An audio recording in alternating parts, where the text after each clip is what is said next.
Non et pas à mon nom. Merci beaucoup Abdelkarim, on retiendra non pas en mon nom. Merci beaucoup d'avoir témoigné sur France Bleu. Qui continue de vous écouter et de partager vos réactions et vos émotions jusqu'à 14h à Norenstein. France Bleu, spécial attentat du 13 novembre à Paris. On va faire tout de suite un point sur l'enquête, reprendre un peu le fil des événements, savoir où on en est avec vous, Jérôme Val. Eh bien, écoutez, c'était peu avant midi, la revendication que l'on attendait, la revendication du groupe État islamique. François Hollande lui-même, dans son allocution aux alentours de 11h, avait désigné le commanditaire de ces attaques, Daesh, le groupe État islamique.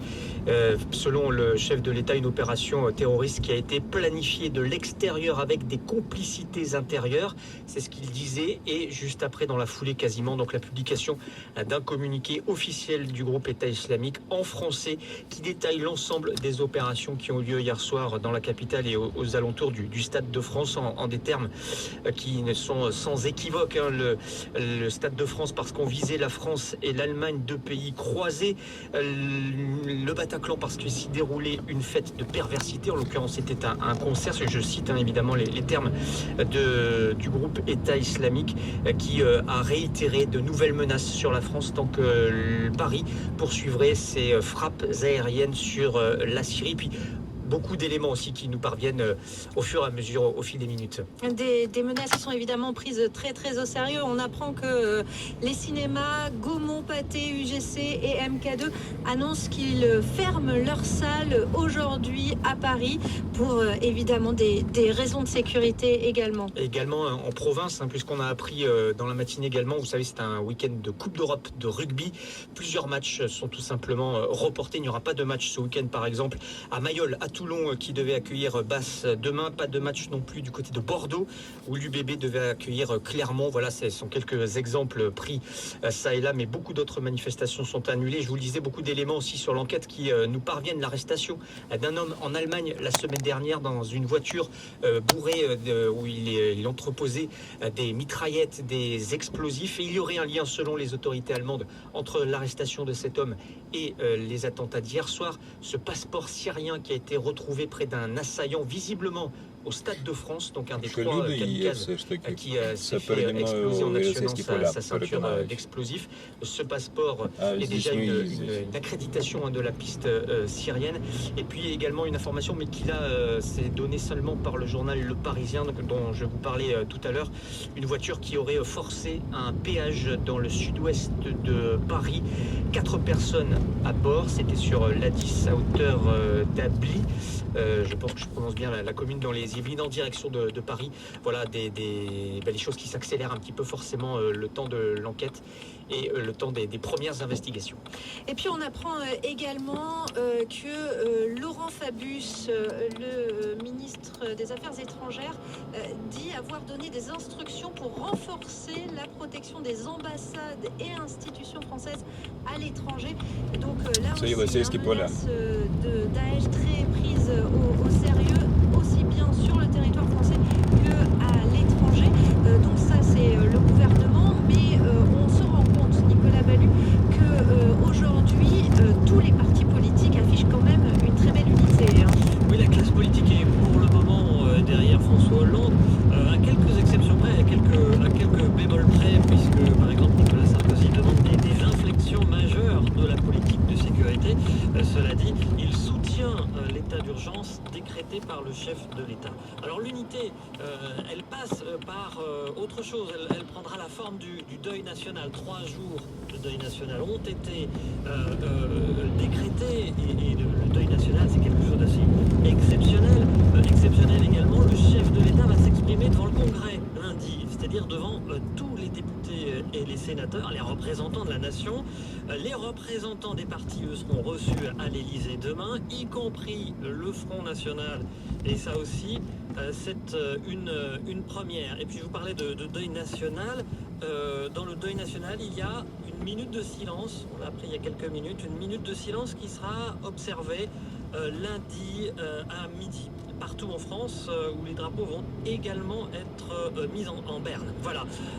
Donc unité, je vous disais, François Hollande qui a besoin du soutien de la classe politique, d'autant que voilà, c'est la politique de la France en Syrie qui est visée, et sa récente décision de bombarder des cibles de l'État islamique. Les djihadistes ont déjà prévenu dans le communiqué dont on parlait, les attentats continueront tant que cette politique ne changera pas. Je vais terminer avec le mot de Thérèse qu'on a entendu tout à l'heure. Il faut dire aussi que ça se joue dans les têtes.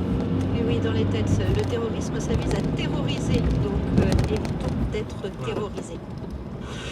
France Bleu, spécial attentat du 13 novembre à Paris. Nous poursuivons notre tour de France dans ce France Bleu Midi Ensemble spécial au plus proche de chez vous, à Norenstein. Nous sommes à Orléans à présent. Oui, puisqu'on parlait d'unité, on va parler aussi de notre unité, de notre solidarité. Et on va à Orléans parce que c'est là qu'a lieu le premier rassemblement de solidarité avec toutes les victimes de Paris.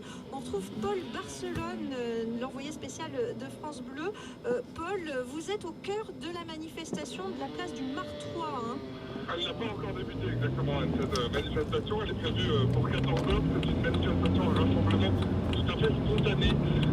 Les gens se sont réunis sur les réseaux sociaux. Il y a un appel qui a été lancé ce matin. Il a été bien relayé globalement sur Twitter, sur Facebook, sur l'ensemble des réseaux sociaux. Mais clairement, il tarde de démarrer. Aujourd'hui, il y a très peu de monde dans les rues, certes ensoleillées d'Orléans, mais très peu de monde. Le mouvement ne part pas pour le moment. On attend encore plus de monde sur cette grande place à Orléans, la place du Martroi. Le mouvement pour le moment est au point mort très clairement. Le rassemblement est faible, très maigre, seulement une dizaine de personnes qui attendent. Ça fait penser à des passants sur cette place du Martroi. Ce qui transige et l'image qui interpelle, c'est la différence de contexte avec le rassemblement pour Charlie. Ici, à Orléans, au moment des attentats de janvier, 25 000 personnes qui étaient mobilisées dans les rues d'Orléans. Aujourd'hui, le contexte semble totalement différent et l'image est elle aussi totalement différente. Peut-être beaucoup de sidération également. On a du mal à en croire nos yeux, nos oreilles. Et on est tellement choqués. Enfin, on va voir ça peut-être avec vous au standard de France Bleu 0810 055 056. On continue de vous écouter, de partager effectivement vos émotions, vos réactions dans cette édition de spéciale jusqu'à 14h à Norenstein. Philippe nous appelle de Béziers. Bonjour Philippe. Ah, Philippe vient de raccrocher. Non, vous êtes avec nous Philippe, pardon, excusez-moi. Je vous écoute Philippe. Bonjour, donc vous parlez beaucoup de surveillance du territoire, des mesures prises par le gouvernement pour la protection du territoire. Et je m'étonne un peu parce qu'il y a quelques jours, il y a donc une personne qui a été arrêtée à Toulon Да, конечно, moi je vous trouve Monsieur tout à Cazeneuve a expliqué que Tabaj не поняла. que cette personne était surveillée depuis plus d'un an. Le ministre de l'Intérieur. На світа. Oui, На ils посольстві. avaient réussi à l'arrêter parce que Біля дверей. Біля дверей un poignard et 2 cagoules et il comptait faire un attentat à l'arsenal de Toulon. Donc l'arsenal de Toulon qui reste militaire, 2 cagoules et un poignard dans une caserne, ça paraît un peu léger. Et d'un autre côté, on a cet attentat-là qui vient de se passer à Paris et rien. Personne s'y est attendu, pas de protection particulière, sachant qu'il y a même une bombe qui a explosé à l'endroit même où se trouvait le président de la République. Donc moi je pense qu'il faudrait revoir un petit peu tout ça, la surveillance du territoire, pas extra. Donc j'ai entendu tout à l'heure vous dites qu'elle demandait la démission de Mme Taubira. Je pense qu'à ce même titre, M. Cazeneuve devrait retourner aux finances et plutôt que de s'occuper par exemple de la couleur des pare-brises des voitures ou autres, mettre quelqu'un de responsable, on va dire, à la sécurité des Français. Bon voilà, c'était votre avis. Merci beaucoup Philippe de l'avoir exprimé sur France Bleu en direct dans France Bleu Midi Ensemble. Nous restons dans l'Hérault avec Fabienne à présent. Bonjour Fabienne. Bonjour. Je voulais juste dire... Ah, Fabienne, on vous entend plus. Il faudrait que vous vous mettiez vraiment en face de votre combiné de téléphone pour qu'on vous entende bien, Fabienne. Oui. Voilà, c'est beaucoup mieux. Oui, voilà. Je dis que je déplore la façon dont le gouvernement traite la question Syrie et nous, la France, parce qu'il ne devrait pas se prendre de cette manière, aller réveiller des démons en les attaquant. Il devrait s'attendre à des représailles par la suite. À des représailles, oui. Oui, à des représailles par la suite. Il devrait plus prôner la paix que d'aller faire la guerre, à mon avis. Parce que là, ça n'arrange rien. Donc nous, on est plus en danger, nous les citoyens, enfin moi je me sens plus en danger maintenant et depuis quelque temps, puisque je m'attendais à cette réaction. Disons qu'ils nous ont endormis depuis janvier, bon, plus rien s'est passé, on n'entendait plus rien, plus des mesures. Mais ce que vous nous dites, Fabienne, c'est que en fait, c'est depuis cette intervention, et vous n'êtes pas favorable à cette intervention. Jérôme Val, vous vouliez dire quelque chose? Juste pour préciser que tous les experts, ou la grande majorité des experts sont quasi unanimes sur ce point-là.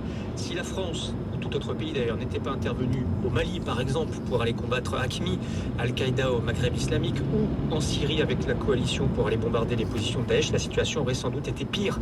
Et il faut bien quand même imaginer ça, on bombarde pas, on va pas faire la guerre dans ces pays juste pour le plaisir de sortir des armes ou de trouver du travail aux soldats. C'est une vraie mission de faire tampon, d'éviter de la propagation de l'influence, de ces aires d'influence de ces milices islamistes, que ce soit dans le Sahel ou au Moyen-Orient. Et certains observateurs demanderaient même une intervention française encore plus importante, française, américaine, avec une intervention au sol.